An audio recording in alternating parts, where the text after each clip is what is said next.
outside inside? Were you just trying to be aggressive? Yeah, I'm trying to stay aggressive. Coach ran a couple plays for me, and shots were going down. The shots they normally make, so I just got to take them. How much of a struggle is it offensively right now? Glenn was just saying you guys are getting no easy baskets. You got guys running at you. Does it feel like a struggle? We're having a hard time now, but I think it's offense is fickle. So one night it'll be there, one night it won't. So we just got to rely on defensive to be a constant for us.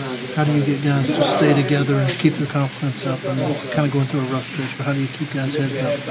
It's a long season, and we just got to stay together. We're the only guys we got in our league, so as a team, I think collectively we're doing a good job of keeping our heads up and looking forward to the next game. The losing streak is always trying for any team. How is this team weathering it? From a chemistry standpoint, together standpoint? I think we're still going in the right direction. We're still pulling together.